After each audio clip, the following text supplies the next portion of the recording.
Hello and welcome along to another episode of this FM20 story, A Wandering Dork with me, Daniel. It's Season 1, Episode 3, and today we take Dorking Wanderers into their first ever cup game after a pretty solid start to the National League South season. We've been a little bit hit and miss, but that's exactly what we expected with this side. Inconsistent after promotion last year. One thing that is a bit alarming is that the bank balance is going down very quickly. We're into the red and it's flying down at an alarming rate, but that's something that often happens at this level too. So today we've got a chance to start an FA Cup run, which of course can be such a big money earner for these sides. And the reason this one's so important is because when these cup runs we're normally playing against bigger sides. We're getting our big day out and we're getting a chance to cause a shock, but for once we've got a banana skin in the first game. We go away to Walton Casuals in the league below and they've got an experienced striker on a grand a week. Rene Howe, who's played in the Football League before, a really good striker actually. I'll show you his list of clubs there, playing in League 1 and League 2,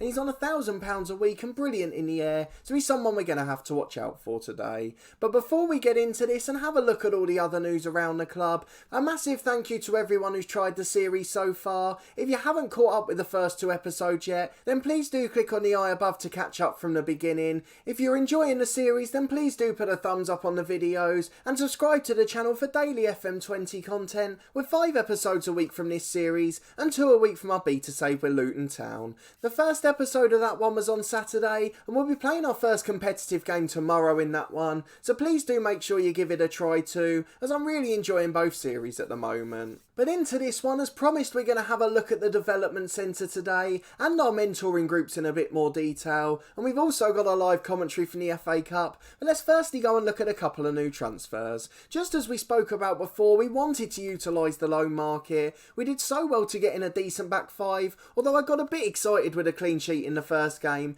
Having listened back, my expectations were a bit high, and you'll be able to see in a minute when we look at the schedule, they've not quite been so solid since. So Giuseppe Sol could be on his way out to Hungerford, the 4th choice striker at the club. He's on a pay-as-you-play deal, and he's not good enough that we're going to offer him a contract, so I'm afraid we're just going to have to let him go. In terms of transfers out, we've had one player going, Jerome Beckles. He's another player who was on a pay-as-you-play deal, was never really going to get a game for us, so there's no problem with him going whatsoever. Again, a former player at Walton Casuals, so he's someone who would have known the opposition today. But 2 players coming in and they're both on loan, which does leave us a couple more gaps if we want to get further players in, and we're trying to scout a few at the moment in certain positions, so there may be movement on that throughout the season. But the 2 that we have got are Lewis Ramsey, a right back. He's joined from Billericay on loan for the season. A big wage outlay, £400 a week, but he's a huge upgrade on Langan. 4-star ability, 5-star potential, and he's really made a solid start at the club.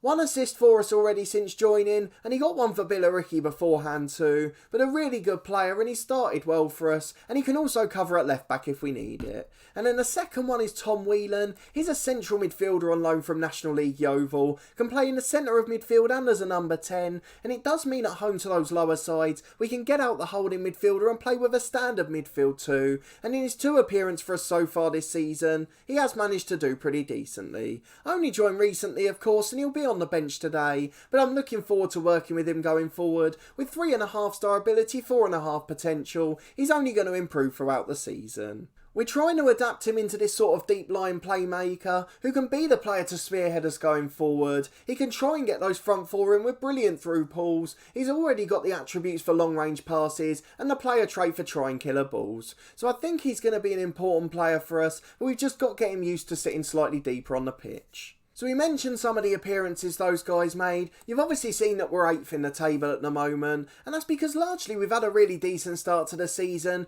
We've been a little bit leaky at the back bar the first game, a couple of clean sheets in there, but we've let in 2 or more most times, and we've started to get a bit worrying at the back recently. 3 conceded in both of our last 2. So obviously you're with me for that brilliant start against Welling, which we followed up with another win against Weymouth. We were 2 down within 8 minutes, and I was starting to get a little bit concerned there. I'd obviously spoken spoken about our defence in the first match, but looking back at it, Welling missed a few absolute sitters, and we let them in behind quite a few times, so I wasn't too surprised when this happened. But Jason Pryor saved the day with a hat-trick, a penalty and 2 really good finishes, and then we followed it up with a draw at home to St Albans, Gallagher and Buchanan getting the goals. You may have noticed for St Albans there, Bobson Balling got the first one for them, a player that obviously did brilliantly for us with Torquay last season. In the first season of our FM19 long-term story, he was one of our absolute superstars. Then away to Maidstone came our first defeat of the season, Pryor with the goal again, but it wasn't quite enough. And then at home to Oxford City we had a boring 0-0 draw, despite playing the last 20 minutes against 10 men. Then away to Wealdstone we won 4-1 on the road, we were down just on the stroke of half time, George Brady getting a header in stoppage time, and then in the second half we ran absolute riot, Jason Pryor with a brace and James McShane getting a goal too. Now that goal for him was important, and we'll show you why in a moment. It's put him close to an achievement on our records page, and as a club star that's something we've got to be proud of. They're quite a young club at just 20 years history, so we've got so many chances to break appearance and goal records, and they're the sort of ones that stick with you in a long-term story, so we'll keep an eye on that page throughout the series. Then at home to Eastbourne at the start of September, a bit of a disappointing 0-0 draw. They were down in the bottom half and we really thought we could win it. Then at home to Tonbridge we had an absolute yo-yo game, a 5-3 victory on that occasion. Pryor with a brace again, Buchanan got a goal as well, and then Dan Gallagher and Tom Richards with the other 2, so goals getting spread all over the pitch. Then the last game was a disappointing one, a 3-1 defeat away at Bath City. They've got a really good side on paper actually. I've no idea what they were doing down in the bottom half.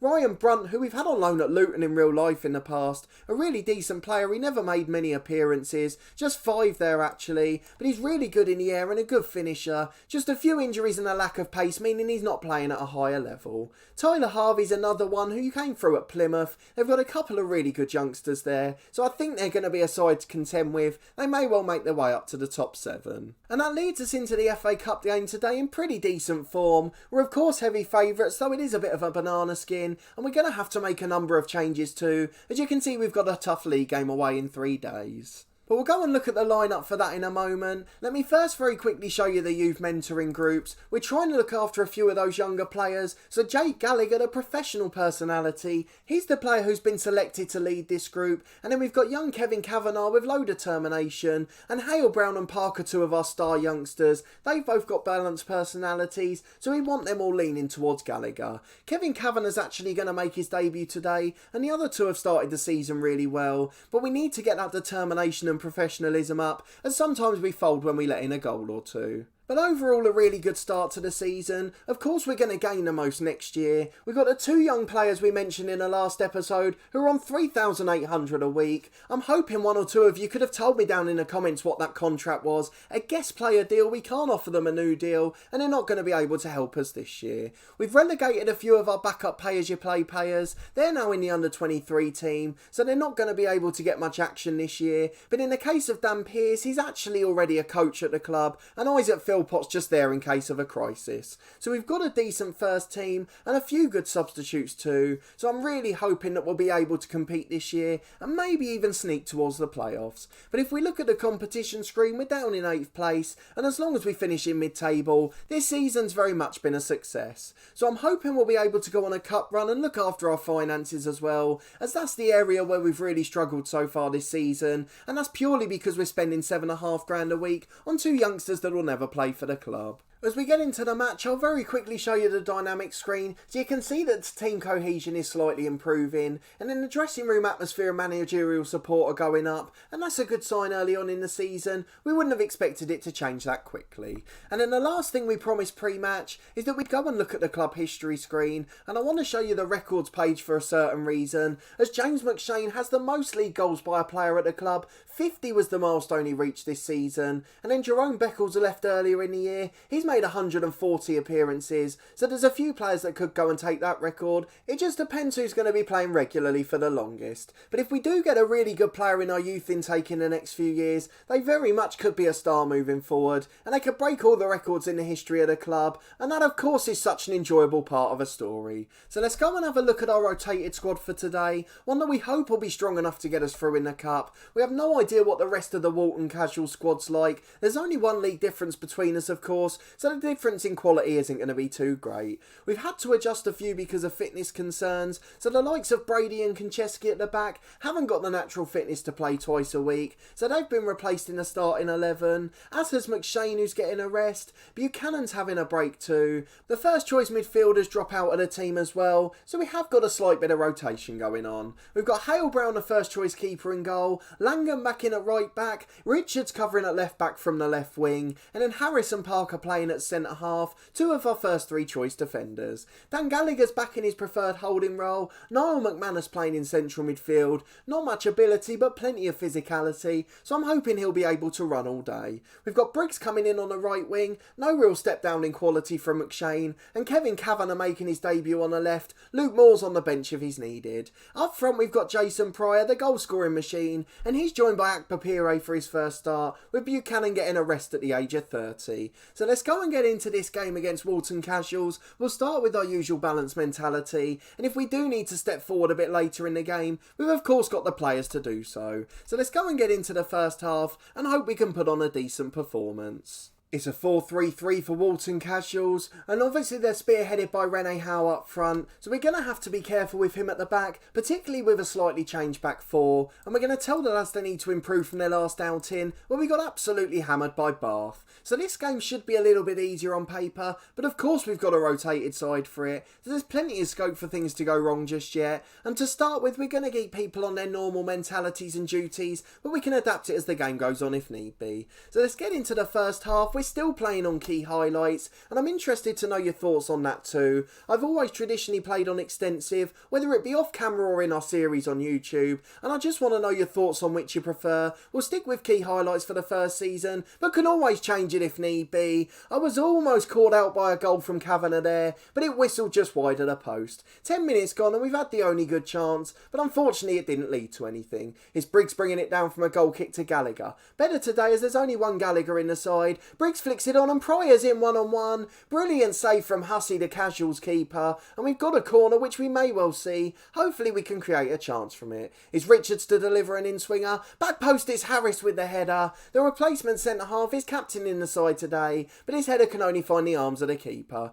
15 gone and we've dominated the match, but still 0-0 and that's all that matters. His Casuals coming forward here on the left-hand side. Howe holds it up for Granger. Davies shoots. It's a brilliant goal. Great shot from the edge of the box. It's one of the things that has been mentioned in this game actually. Most of the one-on-ones aren't being scored, and then loads of screamers are flying in from everywhere, and that seems to be the case today as well. Dan Gallagher with a long ball downfield. It's easily dealt with and back to the Casuals keeper though, and they've got another chance to build from the back here. We could be in for an FA Cup shock. Harris heads away as far as Gallagher, but it's brought down for Davis who scored that wonderful goal. He finds Broadhurst who plays it over. Granger gets there but Parker does well. Clears it down the right hand side to Briggs, and again the highlight continues. Only on key highlights and it looks like we're in here. Pryor to the edge of the box. Brilliant shot but just over the bar, and it remains 1-0 and we're on the end of an FA Cup shock as it stands. Half time then, and we still trail to that wonder goal. The only shot on target Walton Casuals have managed. We've had 7 on target and 11 in total, but we've not been able to get on the score sheet yet.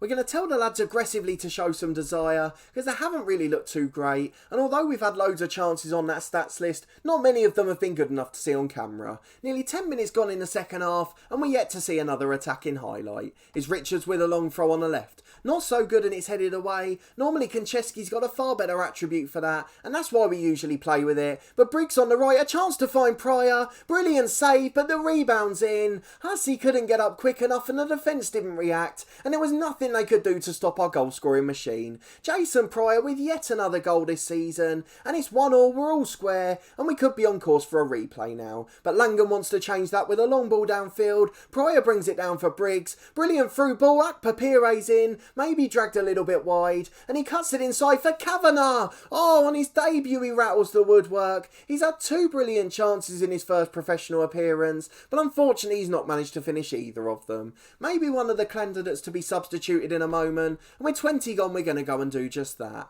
So I guess the main thing we're going to do here is strengthen our team. You can see that the three standout poor performers are the ones that were in the squad for the first time, or the ones that wouldn't usually start. So Akbar Pire is going to be replaced by Buchanan, then Kevin Kavanagh on the left, he's going to be replaced by Luke Moore. He's an experienced player who can play as an inside forward and hopefully create that extra chance for us. Then Niall McManus hasn't had a great game in the middle, Gallagher's going to come on for him. So unfortunately you won't see Wheeler or Ramsey on camera today, but in the next League One I'm sure you'll see them in action. 20 to go and we've got 3 big hitters on, so I'm hoping they'll be able to make the difference. 10 minutes left and we've gone to the positive mentality. Let's see what difference that makes. Hale Brown with a long kick. Briggs knocks it down on the right. He's in one-on-one here. It's awful defending, but he slid it just wide of the post one-on-one. No composure and it's gone past the post. And although he's otherwise had a brilliant game, on that occasion he's let us down. It's a long ball by the Casuals keeper though. Harris beats Howe in the air. He's had a really good game actually. And Moore finds Gallagher, who Harris clears it long. Buchanan in on the left. Crosses to Pryor, who taps it in. What a goal late on, and the usual front two combined to win us the match. A brilliant performance it's been, and to be honest we deserve to be ahead sooner. The only shot on target Walton Casuals have had is that brilliant strike that scored in the first half, and otherwise we've been entirely dominant, but we've needed Pryor again, and he finishes the match off by completing his hat-trick from a brilliant cross from Richards at left back. You can tell why he usually plays on the wing, and he's actually offered a brilliant threat in defence. Walton Casuals are back with a shot over the bar, and we're into stoppage time looking relatively comfortable. A brilliant performance overall, and the changes to the team haven't harmed us today. Full time is a 3-1 victory, and there's no complaints we can make about that performance. We're going to take the advice of our assistant manager Dean Wilton, and we're going to tell the lads they were brilliant. The one concern I do have, and it's been one we've had all season actually, is that if Jason Pryor isn't scoring the goals, we do struggle to get on the score sheet. Buchanan scored the odd one of course, but he's largely been creator, working hard and chasing down the defence, and we just only have one real goal threat actually, and we need to find a decent backup to Pryor on loan. It's something I've been chasing in the window, but we've not been able to get one yet. Of course, as I've mentioned in the first 2 episodes, we don't use the player search screen, so we're largely relying on scout reports or our director of football to find someone special, and as of yet that hasn't happened, and it may well be what costs us the top half finish. But we're through in the FA Cup and we've avoided the banana skin. Despite being under a little bit of pressure for the first hour, the lads have managed to get through comfortably. Another Jason Pryor wonder show as we hammer Walton Casuals in the end, and a 3-1 win puts us in the 3rd qualifying round, just 2 more wins away from that magic first round draw. Kevin Kavanagh made his debut and largely had a good game, had 2 brilliant chances to score which he didn't take, and we really need his personality to improve soon as that happens his training will become key. We received £4,500 for getting through, and we were of course going to praise Jason Pryor. In front of goal he was absolutely superb, and in all competitions that makes it 12 for the season, 9 in 9 in the league, and 3 in that one cup game. So he's starting to decline at 30 now, but he's got at least 2 or 3 good seasons in him yet. So overall a really good episode, but even there we've got that little background threat. We may still find that the top earners are under threat if our financial crisis worsens. That's something we've really got to keep an eye on. Although that helped the coffers very slightly today, we're still nearly 100 grand in debt. I know at the end of the season the problem will be solved. We'll be losing so much off the wage bill for those 2 youngsters. In fact, considering we're spending 15 grand a week, their 7.5 is half of that. That takes away 50% of the wage bill for 2 players who are never going to play a game. So there's no need for us to then spend all 15 grand. We can leave 5 or 6 of it free, and it looks like we're losing 30 or 40 grand a month. So that's really what we need to save off the wage bill. But of course an FA Cup run could save us this year, as could the FA Trophy if we prioritised that. And we've just got to try and get some of these backup players out now. We don't need keepers and 4th choice defenders on 300 or 400 quid a week, but it's very hard to find clubs that are interested in them. But if we go and have a look at the schedule quickly to see when we might next be back, I'm trying to find a game that's going to be relevant for us. We've got all the big teams coming up in a spell of 7 or 8. The likes of Slough, who we've managed of course in FM19. They were key to us in our head coach series, the club that really got us back on track in that career after a disastrous start to the story. Hemel Hempstead coming up in late November, one of the favourites for promotion in this league, and they're another club we managed in that head coach series, although not quite with the same amount of success. We've then got Billericay, Havant and Waterlooville, Braintree in between that as well. 3 clubs that are all expected to be up there, so we'll be back for one of the games in and around that time. Of course we could be going in the FA Cup still and have a massive tie in that one, but that's still going to be around early November, when we'll come back for the next episode. But if you did enjoy that performance and that brilliant win against Walton Casuals, please do put a thumbs up on the video. I know the result was probably expected, but it's good to see Jason Pryor in front of goal, and we're creating loads of chances even though we're not scoring them all, and that's surely a good sign moving forward.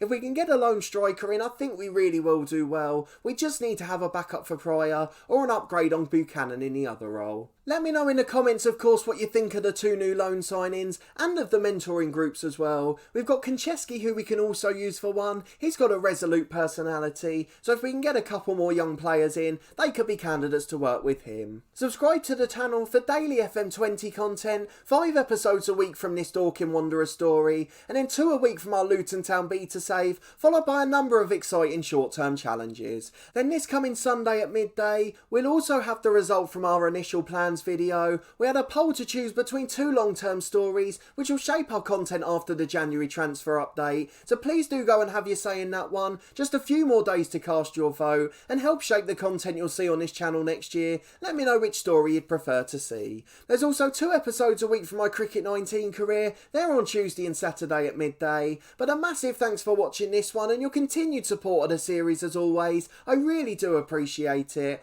and I hope to see you next time for another important episode as we try to challenge for a playoff spot at the midway point of the National League South season.